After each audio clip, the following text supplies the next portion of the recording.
Tato katoa, we seek wisdom, understanding, insights into the views and circumstances of others, strength to seek what we believe in, humility to accept the combined decisions of others, patience, good humour at all times, tolerance and courtesy, while working in the best interests of our community.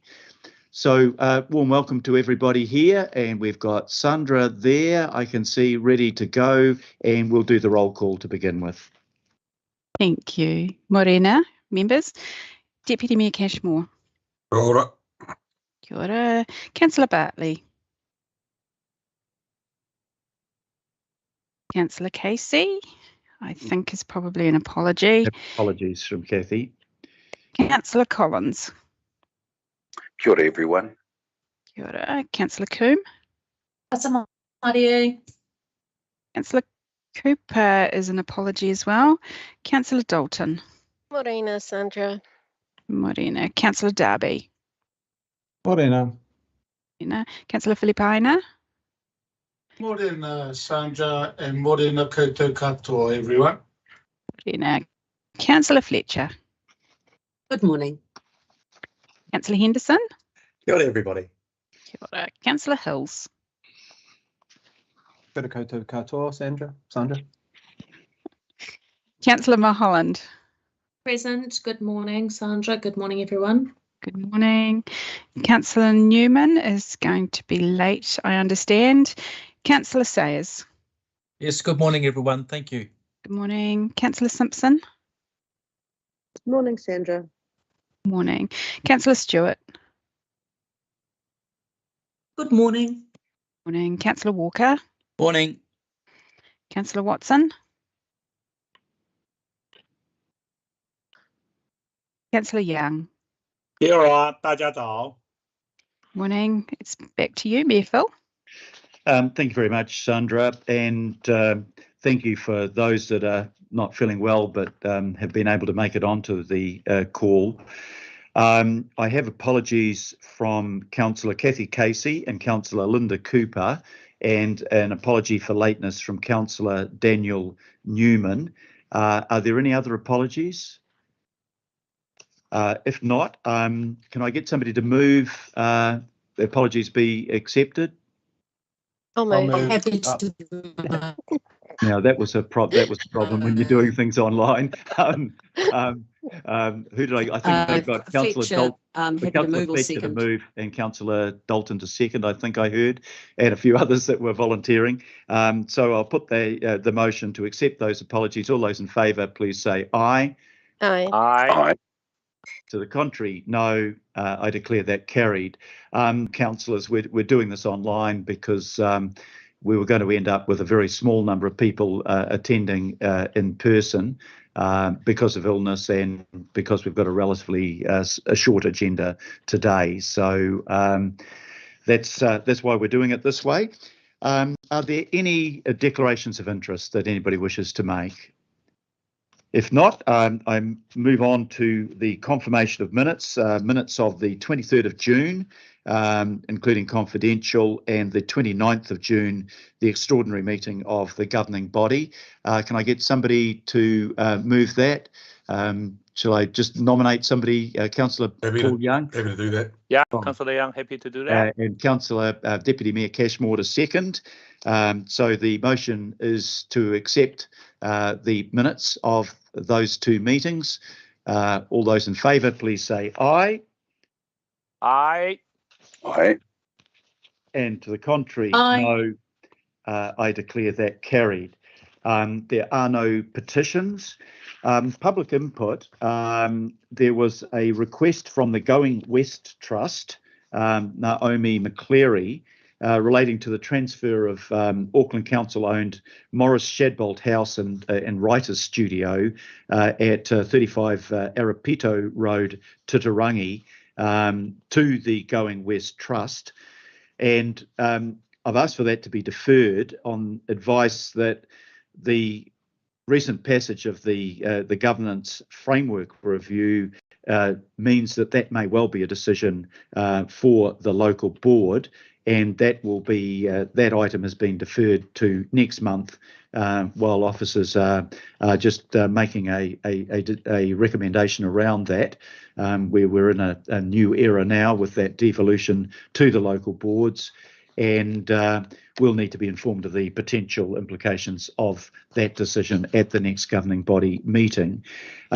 We had one local board input on exactly the same topic, which has been from the Waitakere Rangers local board, which has been deferred for the same reason.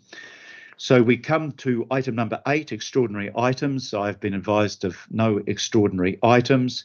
And item number 9 is the climate action targeted rate, the proposed governance framework. And as you'll recall, we made a decision in last month, in fact, at the governing body for a governance structure for monitoring and reviewing the implementation of the climate action targeted rate. So I will move the motion. If I can have a seconder for that. Me, please, Councillor. Councillor Richard Hill is seconded. And we have to talk to this, to lead this item is Anthony Cross, our Principal Transport Advisor. But I'd just like to say something briefly about Anthony. You're leaving us at the end of this week, I understand, Anthony, after 40 years of public transport and local government service. That's a remarkable track record. You look far too young to be retiring at this point, notwithstanding the grey on the beard. But I know that you've been involved with some hugely important issues, including the putting in place of the new bus network, which was done very successfully. So on behalf of all of the councillors online and other members of staff, can we thank you very much for the huge contribution that you've made and wish you well for the future. And now you can't hear the acclamation, but the acclamation is happening there silently. But if I can pass it across to you, Anthony, with our best wishes to lead off your last report to the governing body. Mr. Mayor and councillors, thank you so very much. Yeah, it's been quite a journey, and it feels very, very strange to be at this point in my life. But the time has come to look for new things. So I really appreciate that that from you. So this report is really following on from the decision in June to adopt the climate action targeted rate, and as part of the resolution to adopt that rate, there was a proposal that a governance and oversight process would be established, and the purpose of this report really is to flesh that out in terms of what that governance group would look like in terms of membership and its purpose, the decisions it would make and the decisions that it wouldn't be responsible for. So those are largely set out in the first of the recommendations, and in more detail in paragraph 25 of the report. So that this would be a mechanism for ensuring that the purposes of the targeted rate, as was consulted on, would be met and carried out, and that any changes that would need to be made to the programs and projects included over the course of the 10 years of the rate could be overseen, and decisions made around which would be inevitable during the course of the rate. There will be some changes to the program, and that there's a mechanism for considering those changes, and also just overseeing the implementation of the projects and seeing that the purposes of the rate are being satisfied. So that's probably all I need to say. I'm certainly happy to answer any questions. Thank you very much, Anthony. And we also have online Jacques, Victor, and Robert Simpson and Lisa Bloss if there are any aspects that need to be answered from their side. So we have the first question from Deputy Mayor Bill Cashmore. Bill. Thanks, Mr. Mayor, and thanks, Anthony, and all the best for your future, my friend. Good luck, and thank you for your service. It's much appreciated. My question is a relatively simple one, and it's come from the Franklin Local Board, and it concerns development. As we know, in and around Pukekohe, it's doubling in size, going up, hopefully no more than out, into areas where there's no productive soils. But some of the developers are saying we wanted, instead of doing green parks, the local board is keen to put up mini forestry blocks, which obviously comes with an advantage of not incurring OPEX for mowing and so forth. It's an alternative to the green spaces. Is there a way that some of this can be incorporated into the urban mahere and that sort of things as part of the work on the climate change and the targeted rate? I can answer very, very briefly. Okay. We had a very useful conversation with the urban mahere people at council yesterday, and they're certainly incredibly enthusiastic about how they might use the funding from the targeted rate. But I guess the main constraint is going to be that it is a relatively small part of the targeted rate, and most of it is allocated towards street planting. But tiny forests and so forth are certainly something that they're thinking about and very interested too, in terms of maybe co-funding from local boards or other means to establish some of those initiatives. Yeah, I think the envisage was, excuse me, that these were going to be 100% funded by the developers, but that's yet to be confirmed. Thank you, Jacques. You have something to add? No. Anthony was correct. Remember that the main focus of the urban area funding through the targeted rate was to increase canopy cover, especially in the south, or those border areas that have very low canopy cover. But there certainly is that component of the tiny forests, and if there's some partnership that can be arranged with others, I'm sure that one can look into it. But the bulk is around street tree planting in areas.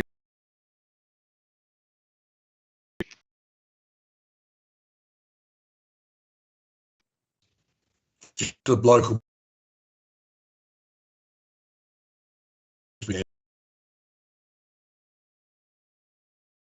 from outside the governing body on it, which is not to say that the advisory panel, can't raise questions with individual councillors that can then be raised in that context. So it wouldn't be on this body, but they would still have access to raise their concerns with councillors and do the normal things with public input to the, well, actually, I don't think the advisory bodies can do public input to the panel, but they can certainly approach through their liaison councillor other councillors in the governing body. Cool, thanks, Mayor. Thank you. Next question, Councillor Chris Darby. Thank you, Mayor. And just look at the top, I also want to acknowledge Anthony's work for us, Mayor. A lot of people wouldn't recall that Anthony is the architect of the new bus network, along with others. But, every week, millions of Aucklanders travel across your new bus network, Anthony.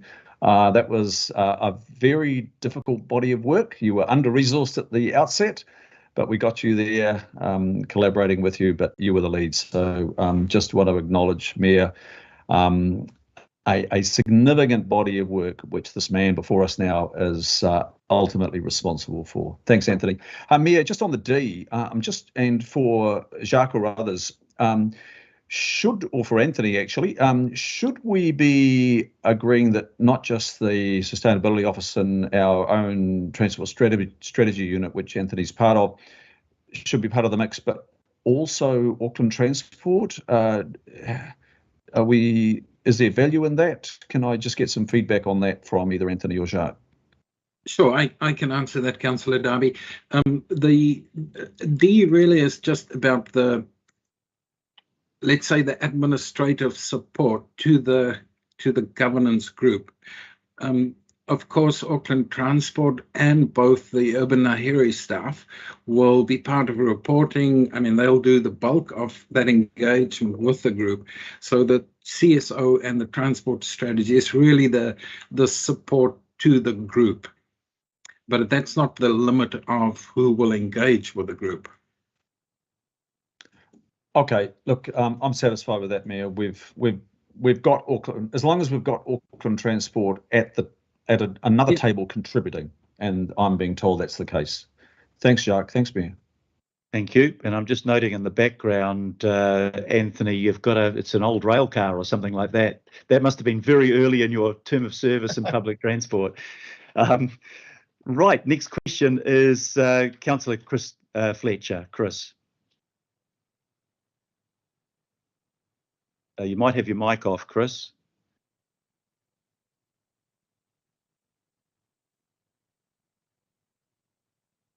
No, we're not hearing anything, Chris. I don't know whether you're having internet problems there.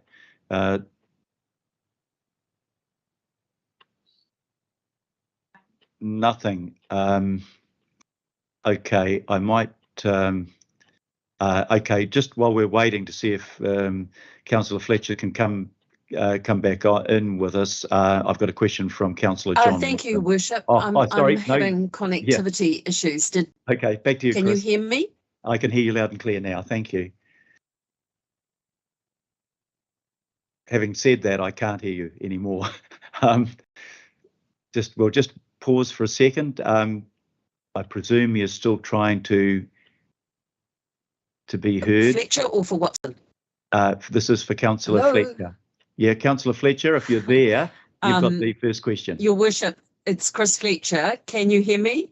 I can hear you now, yes, but we lost you again before. Oh dear. If you can hear me, I'll log off and try and re-enter. No, I can hear you if you can hear me now. I can hear and see you. So do you want to try your question now? Okay, thank you.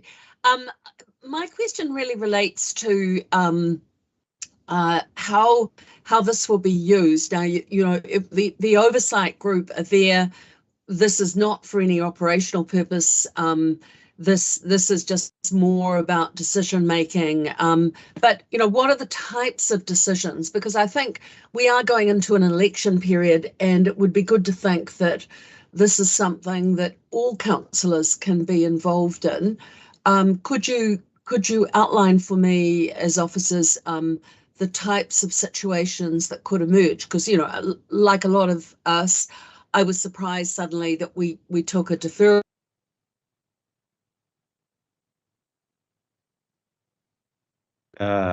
We seem to have lost you again, Chris.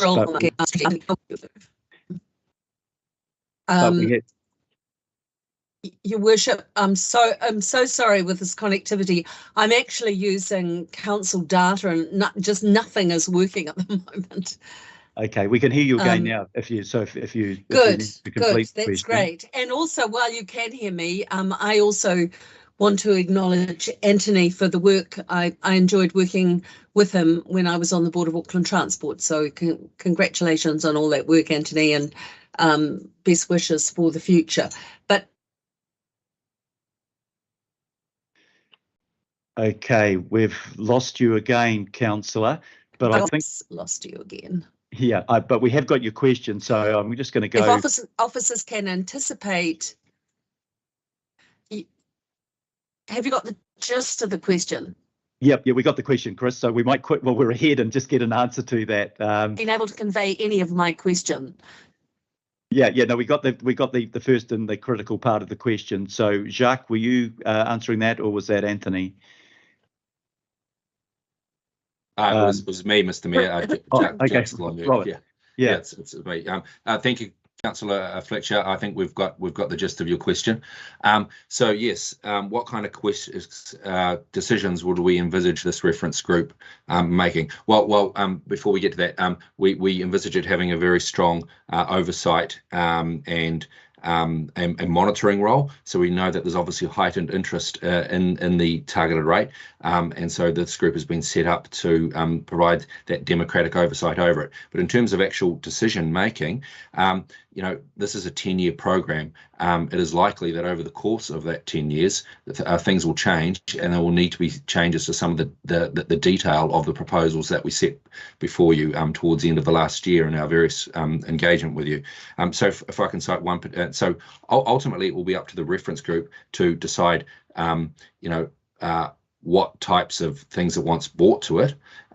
But certainly an example that springs to mind is around bus services.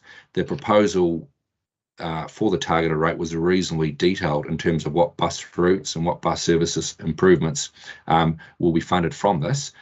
However, many of those, and we don't necessarily envisage changes to that, but over the course of 10 years, changes may be required, particularly when you consider that many of those services are dependent or have complex relationships with other services that will be funded via the LTP and are set out in the RLTP. So if there's changes in either of those documents, then that may have flow-on impacts for some of the services that are to be funded by the targeted rate. So if there are flow-on impacts and if there are changes that are needed, then we envisage that this group would be the group that provides direction on and makes decisions on in respect of those changes. Thank you. Mr. Mayor, it's probably also worth noting one of the responsibilities of this oversight group is to report to the governing body on a regular basis. Yeah. Yeah. So hopefully, Chris, you were able to hear that that feedback from the answers. But this body will do the monitoring, but it will report back at least on an annual basis to the governing body. So other councillors will have the opportunity to raise concerns and raise questions, etc. So you don't anticipate there will be matters that could be perceived to be controversial dealt with? I think if there's aspects of significant controversy, then the monitoring group would take the opportunity to take those back to the governing body as a whole. It's you know, we're not delegating a power of decision making to the committee. They are the monitoring group and they report back, and so any major issue would come back to the governing body. As I understand it, Jacques, can you confirm that? Yeah, absolutely. So there is no decision-making responsibilities or delegation to this group. It is really just that strategic direction and dealing with those changes if they come through. But you're right, if there's anything of substance, clearly the group will have to come back to the governing body, and the governing body as a whole will make those decisions. Thank you. Thank you. Next question is Councillor John Watson.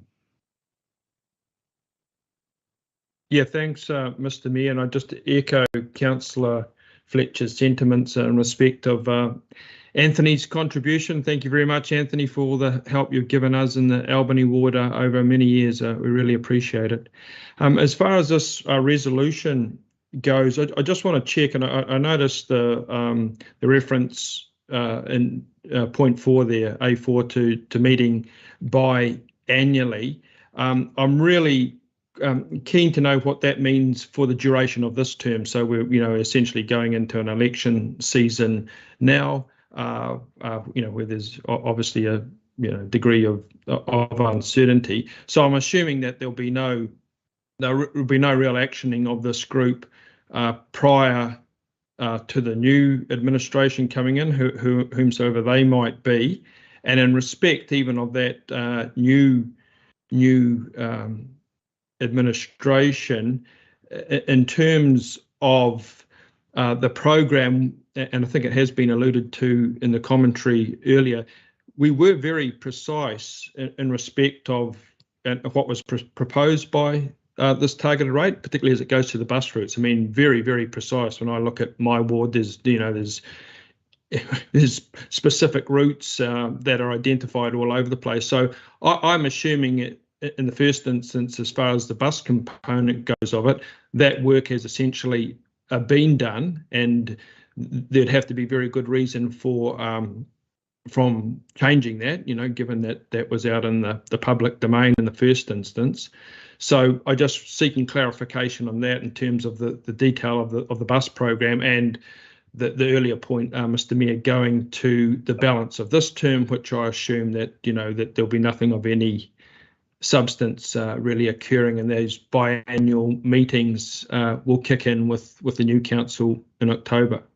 Yeah, just to answer your first question, John, yeah, your assumption is right. It's too early for to be monitoring the progress. We've got barely 2 months left before the election, so I'm imagining that the first meeting of the monitoring group would be in the early part of next year, say when the program's had a chance to have 6 months of progress towards implementation. But for the second question, I don't know whether that's one to Anthony or to Robert or to Jacques.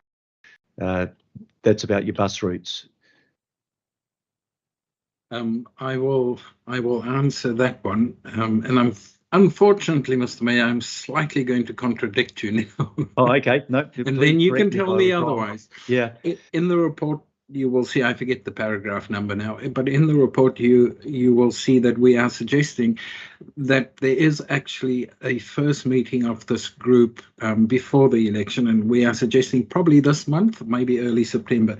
And that really is just to confirm the first year of the program. So it's helpful to Auckland Transport and to the Urban Forest staff and to the AT board, just that actual program is confirmed. And it may be that there are ever such small changes that may need to be looked at. I'm not suggesting there are, but I'm just thinking, inflation has gone up, all kinds of things have happened. And so the group just needs to make sure that the program for the first year, as it was set out in the targeted rate, that is all good, and confirm that so that everybody can get on with implementation. There are also small aspects of the rate that wasn't detailed to the same level as the bus routes. Councillor Watson is absolutely correct. Those bus routes and their rollout, that was all set out in the targeted rate. But there are also small little bits of money related to information and marketing, letting people know about these new routes, etc. And that wasn't scoped in any detail. So that might be something that the group would want to have a bit of a look at. Just how do we apply that? What does that look like? But essentially, the first meeting to confirm the actual program for the first year. Thank you. So, I've now read thoroughly para 44. My apologies, but that's simply to scope. I mean, it's not monitoring what's happened, but looking forward to what the program's going to do. Yep. Sorry, back to you, John. Yes, so just as a follow-up, and I heard the expression use small changes. Sometimes people's view of what's small and what's not can differ.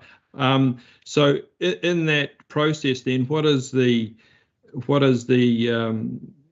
capability to then report back to the governing body within this very constrained time period then, because that's obviously part of what we're approving here is not just this group, but the sense that this group then will be reporting progress back to the governing body. So this first stage is quite an important stage.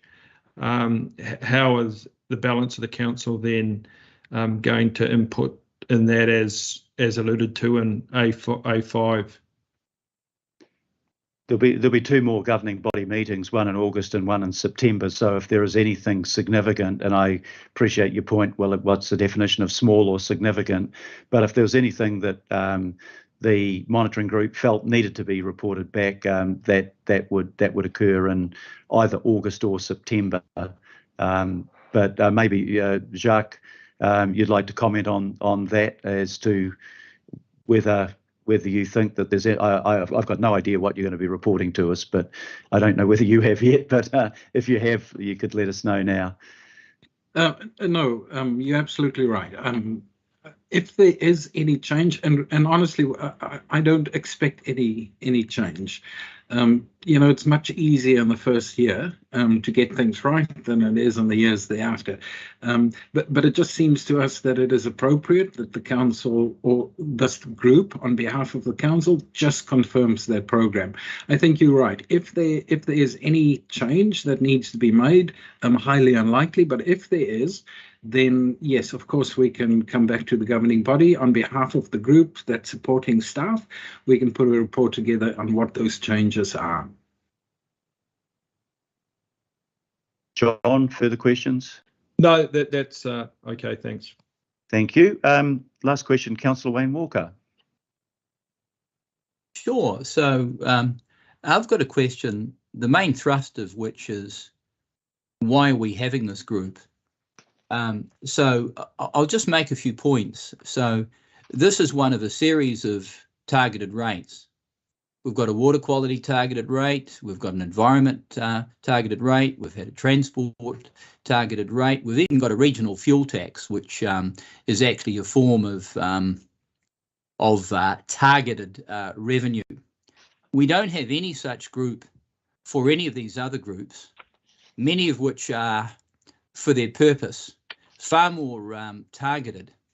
The particular issue I raise, and it has been answered in previous questions that I've raised, is these bus routes and the like are really just an extension of business as usual on the part of Auckland Transport. In fact, they're so integrated into the overall program that it's actually quite difficult to separate them out. And I did ask questions around that at an earlier meeting where I tried to separate out the climate action targeted rate in terms of emissions, and nobody could give me a clear answer as to even what the separated emissions targeted were. So in terms of monitoring and management, it's incredibly fuzzy. Tree planting is essentially business as usual. We're just scoping it up. The electrification of the ferries is a little more focused, but essentially it forms part of a larger program on the part of Auckland Transport. So the question I ask is, why are we setting up another group looking at a very limited part of our actions on climate change?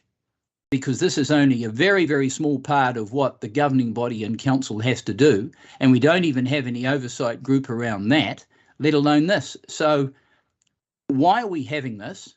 What's going to be the cost of it? Is it actually going to add anything? Is it going to make the boat go faster? Or are we just creating something to have something? So that's my question. Thank you. Okay, well, I'll answer the political part of that and invite officers to answer other parts of it. Why it's not business as usual is because without this targeted rate, there would be none of the things that we are adding because we've got the revenue to do so. So that's the difference. It's consistent with the rest of our program, absolutely. But we've talked for years, for example, about planting urban ngāhere, but we've never had the funds to do it. We've talked about the desirability of electrifying the ferries, but we didn't have the money to do it. And likewise, with the extension of the bus routes, we didn't have the money to do it. One reason, the second question I think that I took from what you've just said, Councillor, is what's the cost of the monitoring group? Well, that's just done in the normal course of the work of those that are on it. So there isn't additional cost in that regard.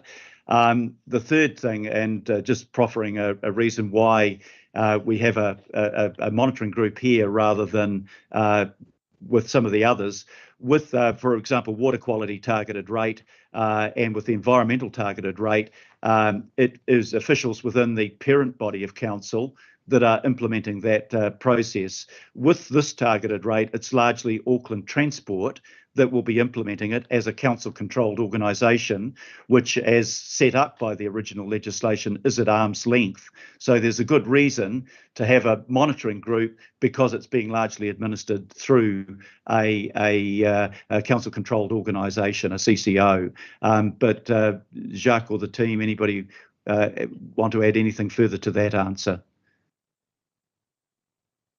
Thank you, Mr. Mayor. No, I can't really. I think you've explained it. You've explained it all. It is the first targeted rate that is mostly not sitting within council, and I suppose just the interest that the public would have, given the topic, given the amount that we're talking about. Of course, it's much bigger than any of the other targeted rates. We're talking over $1 billion here. I think it's just that democratic oversight by the political leadership of the organisation is an important thing, and give people the comfort that the funding is used exactly in the way for which the targeted rate was struck. Of course, the decision to set up this group has already been made. That was made in June, so this really is just about fleshing out what that looks like. Thank you very much, Jacques. I don't have any further questions, so we'll move now to comments. So can you please indicate in the sidebar if there's any comments? Councillor Richard Hills. Kia ora, Chair.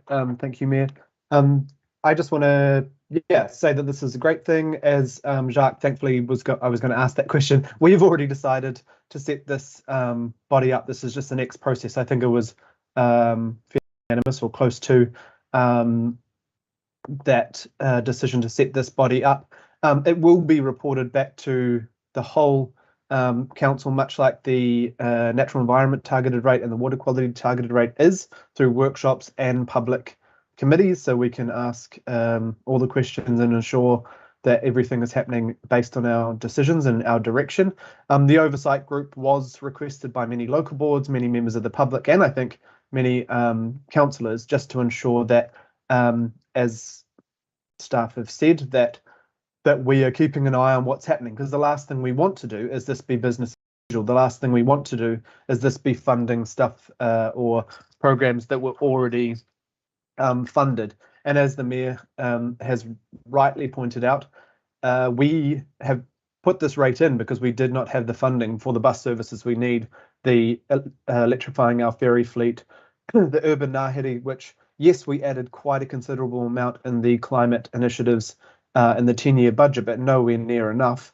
So this is going to be the oversight group that can just check and challenge, ensure that when whoever's on that group notices issues or things come up, then I'm sure the group will ask for those issues to be brought to the whole committee for a say on. But as many have said, this is not a decision-making group. It is a group to check and challenge and to ensure Auckland Transport, who is the holder of many of these budgets, are doing what we want, I guess, and what the public want. And I think for ever and a day, we hear that, Auckland Transport isn't listening and we should have more political oversight of Auckland Transport, and on something that we have made a decision on so clearly. I think it's really important. So thanks for setting this up, but I wouldn't worry about any kind of decisions happening. I think this will help. This will be a benefit to the community and a benefit to all of us to ensure that we get that extra information that we all need on the significant budget. So thank you. Thank you, Councillor. I've got no other indication of comments, so I'll take the vote on the voices. All those in favour of the recommendations, please say aye. Aye. Aye. Aye. To the contrary, no. I wish to record an abstention on this. Thank you. Thank you. I'll declare it carried with an abstention from Councillor Chris Fletcher. Okay, we come now to item number 10, which is a paper referred from the Appointment and Performance Review Committee, which is the updating of the Chief Executive's performance objectives. Councillors will recall that we set those objectives way back in June 2021, and this is an update with some small changes taking into account the annual budget. This has been discussed and approved by councillors on the APR committee, and the governance of the group that was enabled to make any changes that might be required consisted of myself, Councillor Fletcher, and Deputy Mayor Cashmore. The one change that is recommended by all three of us actually is to remove the objective 1E, which you'll see as a chair's recommendation there, improve representation and participation in local elections, And we're removing that on the basis that, sadly, I wish the Chief Executive did have the power to increase the participation and to increase the voting turnout. But all three of us felt that, like other requirements in the performance review that we have removed, if the Chief Executive isn't responsible for achieving that objective or doesn't have the power to achieve that objective, then it's very hard to hold them to account for not achieving that. So that's just by way of explanation. So this is a noting paper. I'm going to move it and ask Councillor Fletcher to second it. Yes, I'm and happy to second that. happy to do that. So it's been moved and seconded.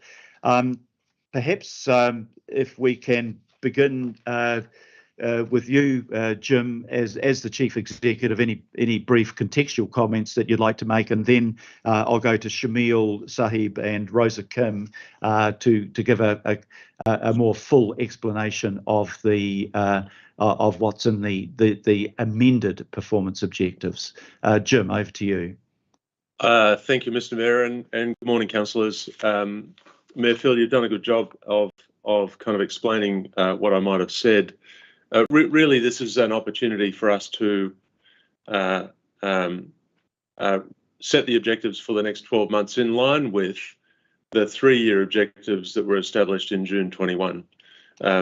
So at this point in the cycle, we're taking the opportunity to make any additions, amendments or adjustments to the objectives to make sure they accurately reflect our annual budget, any decisions that have been made, and to simplify anything simplify them by removing any unnecessary or unhelpful duplication of reporting. And Shamil and Rosa might have some examples of that. It's very helpful for us to be able to do this at this point in the year because it allows us to cascade the objectives to my ELT in a timely way. That is early in the annual planning cycle so that everybody's got line of sight to what's expected.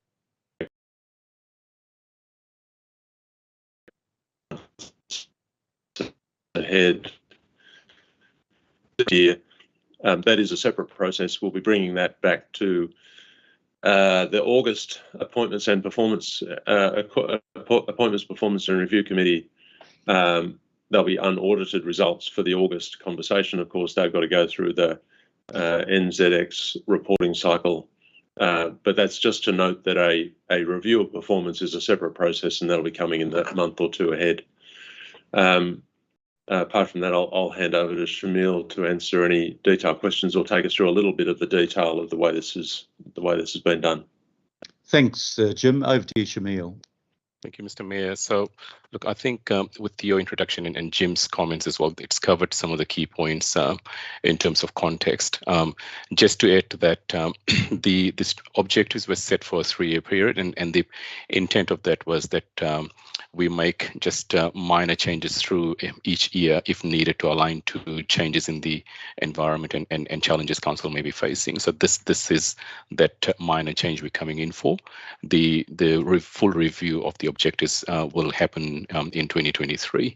So that's one point. And as Jim has mentioned, the actual performance review for the year will happen once the in August as well, later on as well. So that's just setting the context. And the changes we're proposing, I'll ask Rosa to work through the changes. As you said, Mr. Mayor, we are recommending we remove one of the objectives, and there's 3 minor changes we're proposing to existing measures as well as part of the recommendations that have come from APR. So I'll hand over to Rosa to work through them. We do have a number of ELT members and GMs on the call as well, if there's any specific questions that councillors may have as well in relation to any sort of measure or KPI.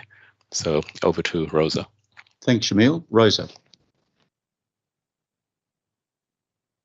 Thank you, Shamil, and morning, councillors. So following the Appointments and Performance Review Committee meeting, some minor amendments were made and are highlighted in the attached.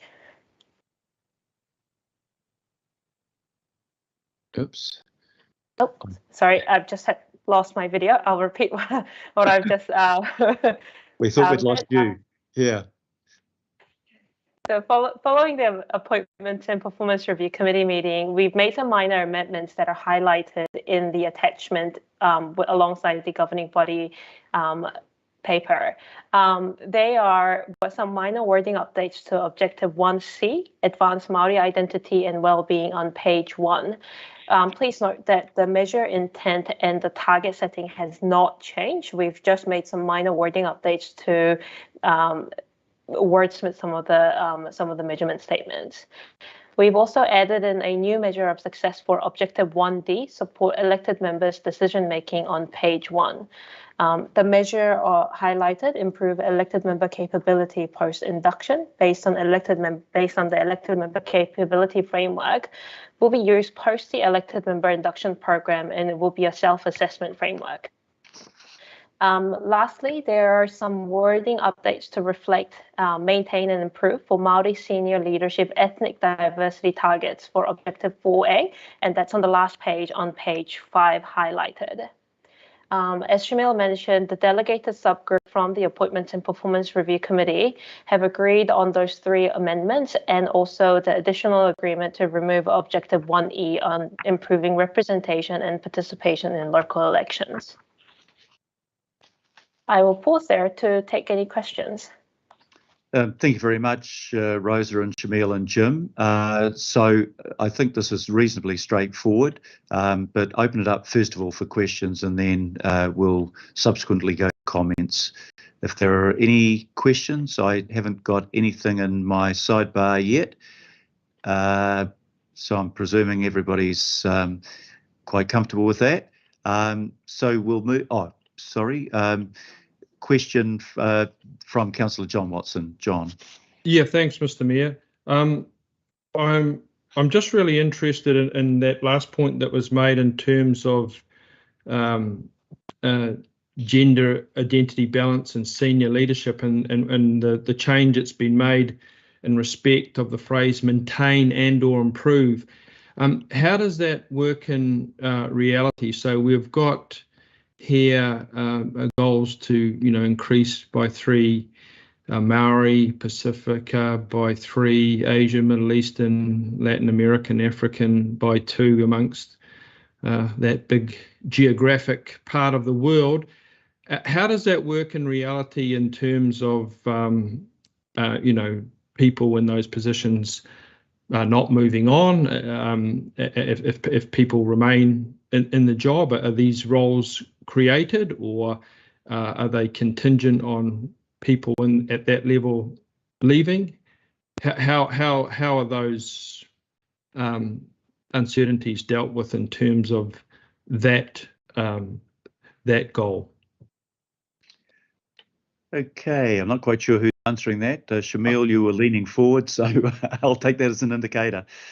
Okay, thanks, Mr. Mayor, and Jim, you may want to add to that as well. So, with our turnover rates, we run at about 12 to 13% turnover in staff numbers across council on average.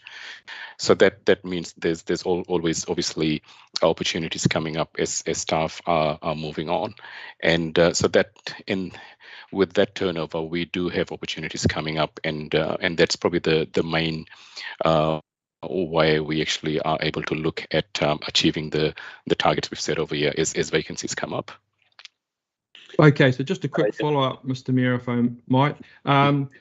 Some bigger organisations internationally, when they're setting up programs such as this, they look at political and ideological diversity too, and how that might be more adequately represented in an organisation. So, for instance, that they find in some of the bigger companies in America where people that come from a particular political or ideological perspective, and they tend to focus around the major divisions that occur there, Democrats and Republicans, that's actually a more meaningful representation of diversity of view that is might be lacking in their organisation. So do we have any in any of the measures that are put up in terms of the ethnic diversity? Do we go any further than that perhaps capture a more meaningful political ideological diversity, given what exists in our city in terms of areas that are woefully underrepresented, not just politically, but also in top rungs of organisations such as the council. If I could give a political answer to that first, because it's about politics, I don't think it would be appropriate for public servants, civil servants, local council officials, for us to have any regard to the political views of the people who work for us. They work under requirements not to allow their personal views interfere with their role. They're required to be neutral. So I can't imagine that we would do that. But Shamil, you might like to add to that. Thank you, Mr. Mayor. Yes, I would agree with that. So our focus is really on the ethnic targets we have set for Maori, Pacifica, and the group listed underneath that. We don't go beyond that, just for the reasons you've outlined as well. So I guess my point is, Mr. Mayor, and it's one that's quite well researched in academic circles, and I take your point about not giving people a 20-question test on which political party they support, but in terms of that socio-economic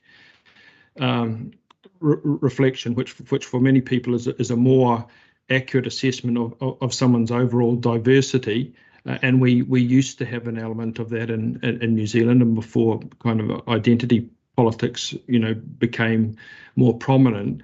So in terms of that socio-economic diversity, which I would suggest, certainly in some parts of Auckland, is a more meaningful reflection of true diversity, we don't really have any mechanism by which we can capture that through this process.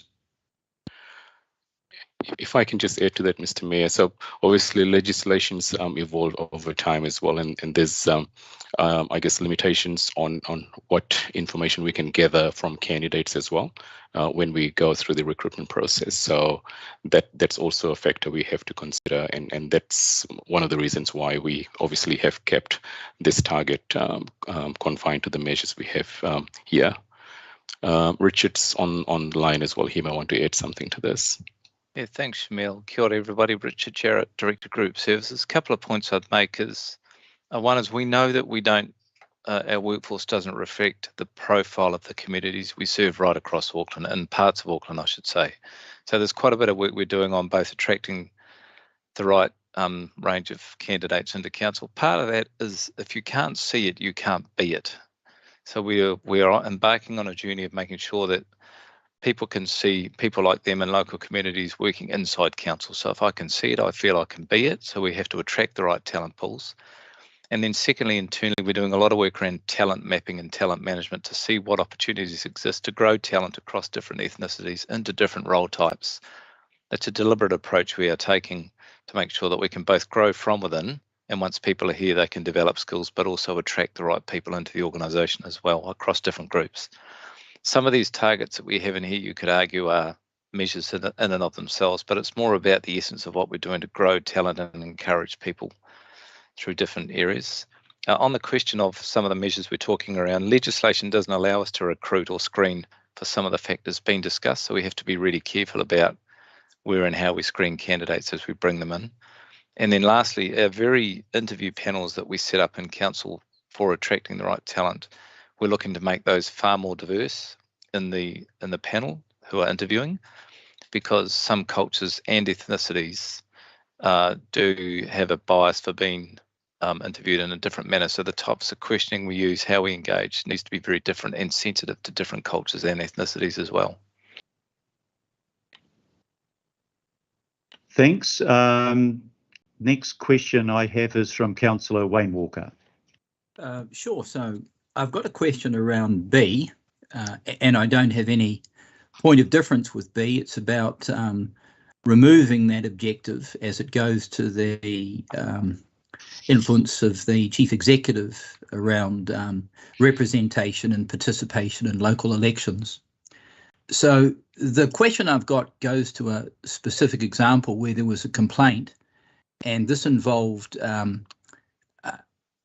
participation by, I think, Auckland Council employees at Auckland University, where there was a stand set up to, one, get people signed up, two, there was an ability for them to vote, but in the immediate vicinity there were people politically seeking them to vote for them at the same location, in the same proximity, which frankly was not desirable and not fair. That may or may not have been, and probably wasn't, anything that the council had much control over. But obviously the people from the council that were there engaged in improving participation were aware of it and didn't act appropriately, in my view. There was a complaint around this. So the question I've got, given that the chief executive won't have the ability to influence performance against this objective, how will the organisation make sure that that sort of behaviour doesn't happen again? Because it is of real concern that there not be influence on council's part that impacts on the vote in conceivably particularly sensitive parts of Auckland. Thank you, Jim.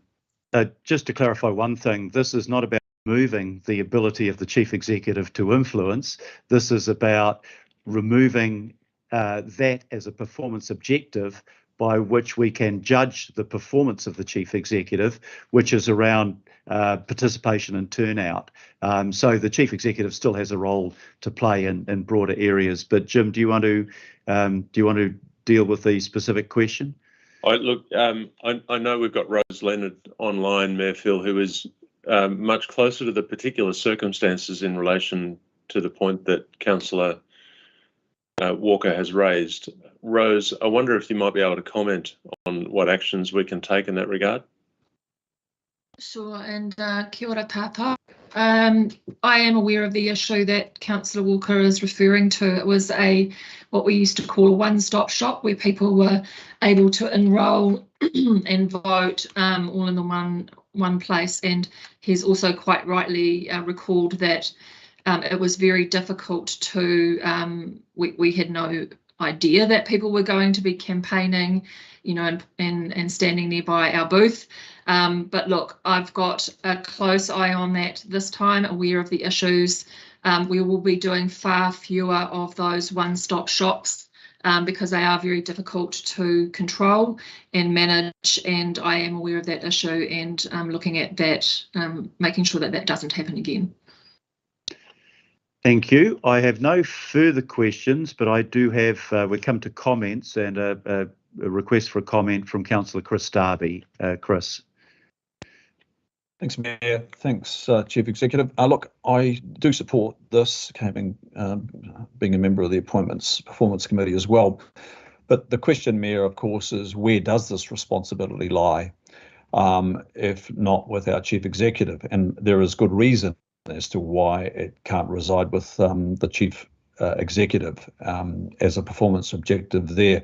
But I would suggest, Mayor, that this performance objective should reside at central government rather than with our Chief Executive or at our council.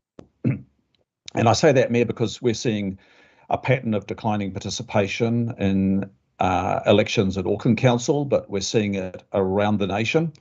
And that should be of real concern to government, but it does not seem to be registering at government. In fact, they're not helping the situation at all. You know, in their edicts that lean more towards centralised planning and control approach, which effectively is removing the discretion of councils and the validity of councils, not just ours, but all councils. So those edicts are the Three Waters reform, of course, and then the bipartisan edict of the National Policy Statement on Urban Development, and then the subsequent legislation that created the medium density residential standards. So, Mayor, I think what I'm wanting to say now is, yes, we relieve the Chief Executive of this responsibility, but we can't relieve ourselves of the responsibility to advocate to central government to pick it up. So local government is really on the precipice of becoming irrelevant at the moment. So where does this reside? I say it's with government. coming up to the parliamentary elections, you see an enormous amount of expenditure promoting those elections, and a paltry amount is in support of the local government elections. So, centralised control is really contrary to all what's happening around council jurisdictions all around the world, where there's much greater local participatory democratic processes being put in place. But central government just doesn't seem to be remotely on that page at all. So, Mayor, I think we need to do some work and point this responsibility at central government, if not at our council. Thank you, Mayor. Yeah, thanks, Councillor. And again, I think there's it's a political question in a sense.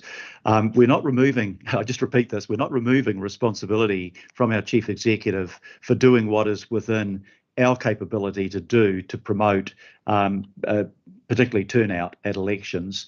And I think, for example, having the ballot boxes outside supermarkets is a small, practical and useful thing that we can do at our level.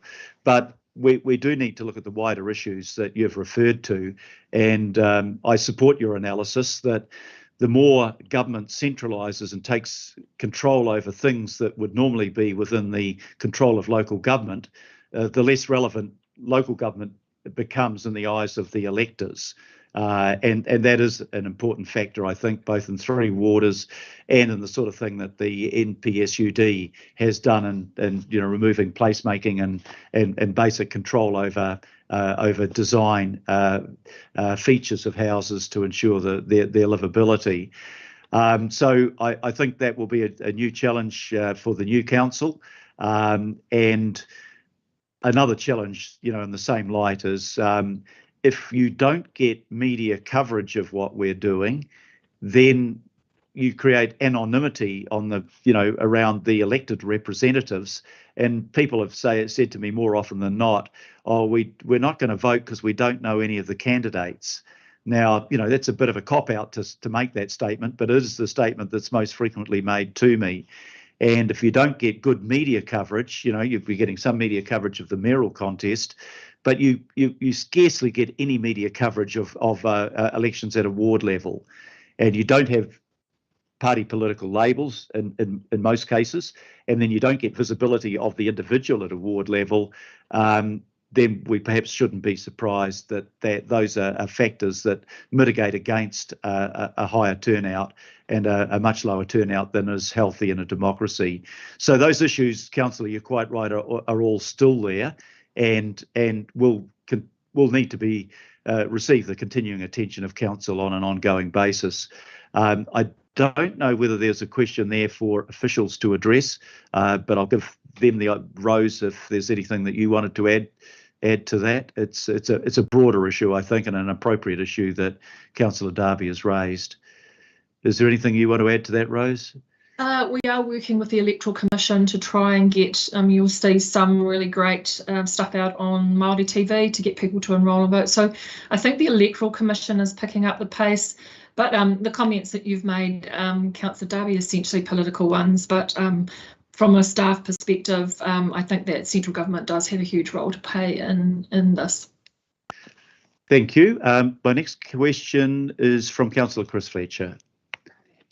Comment, not rather than question. Yes, I don't wish to pose questions at this point, and I thank you for the opportunity to have been involved in signing this document off to come to the governing body. While we've traversed quite fully the fact that the CEO can't be held accountable for a failure, perhaps in participation in democracy, I do think that we need to pause and reflect on what the challenges are looking out for the next year in terms of those strategic imperatives for the CEO, particularly in light of the experiences that we've had with COVID, with other cost escalations and so forth. I just want to commend the work that Shamil and his team and with Rosa that they've undertaken and the information that they have provided with me. And while probably nothing is perfect, I think it's a work in progress that is creating a better alignment with the work that council and the challenges ahead for council. And so I think perhaps Jim might want to reflect briefly on how this might be somewhat more seamless moving forward. I think there are some significant improvements in the strategic objectives that we are seeing in this document, and I welcome it, and again thank those officers who have supported us fully to get this document to the governing body today. Thank you. Yeah, thank you, Councillor, and I've joined with you in thanking Shamil and Rosa and the team for the work they've put into that. I think you've done a very good job. Much appreciated. Okay, we've got the next comment from Councillor Daniel Newman. Oh yeah, just a brief comment, Your Worship. I just want to commend the report and to acknowledge that whilst we'll have a new mayor and a new deputy mayor, and would have quite a few changes, but we will have a degree of continuity around the chief executive, and so I think that the